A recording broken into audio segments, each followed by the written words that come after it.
than last year. That's just not good enough. The yardage isn't as important. The production isn't as important. I know if we're throwing the ball efficiently, we'll be moving the ball. We'll be where we want to be. Should we be closer to that? Yeah, I'd like to think we are. But there's just so many factors that go into that. I don't know what's going to happen. I know this. We have a quarterback who's closer to mastery of the system. With that, I think is going to come some production. Because really, when you're talking about the quarterback, an offense is just a tool set. I mean, it's a set of tools. There it is in your toolbox. The problem is if you're a guy who's in the first year, you don't necessarily know which tools to bust out when. You get a little bit more mastery in that thing, and then all of a sudden you can get the right tool for the job on the field during the game. We're not an offense that's going to look to the sideline. We put a lot on our quarterback. I think that's why a lot of players in our system are coveted. We ask them to think. We don't just have everybody turn and look to the sideline and we hold up some super cool poster board. We don't do that. So we feel like our quarterback has the best seat in the house. He can see things better than any of us. And when he gets that mastery where now he can run the show and he can drive the bus from where he's sitting, then I think we have a chance to be a little bit better. Are you starting to have more skilled guys come to you during a game or in practice now and come up to you and the concepts are kind of sinking into the point where, are they sinking into the point where they're looking at a coverage, reading a coverage, and tweaking their route, and is getting that? Well, yeah, I mean, you hope to build all those things that way.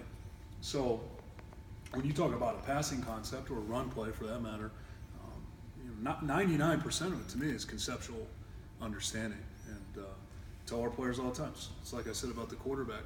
When it is game day, it doesn't matter if I'm upstairs or downstairs. Whether that's a topic or not, I mean that's just so irrelevant on game day because I'm here and they're there. And I've gone through this before. It's interesting as a line coach. Sometimes, boy, it seems like this guy's like I know that on a college football field, I know exactly where the hashes are in relation to the sideline.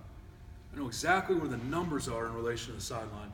So I know exactly how many yards this guy is away from me. And, I'm hollering at him and it's like, boy, he can't hear me for some reason on game day. Because he can pretend he can't hear me. Like, it's real simple, right? They get real good at not hearing me on game day, especially when what I'm saying maybe is not what they want to hear. But, I only use that to illustrate this point. When the ball is getting snapped, here I am back here. It doesn't matter what I know. It doesn't matter what any of us know, Coach O'Keefe, any of us. It doesn't matter how loud we yell. And none of that matters. What matters is what they do when the ball is snapped. Right. So to your question, do we have that conceptual understanding? I think we're closer. If you look at the single biggest limiting factor, in my estimation, that we had a year ago, it was lack of conceptual understanding. And so, there's very simple things. Who is the flat defender? How can we affect him in what we're trying to do?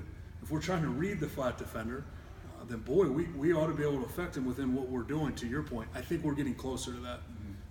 But I don't think we're there by any means. We have a lot of work to do.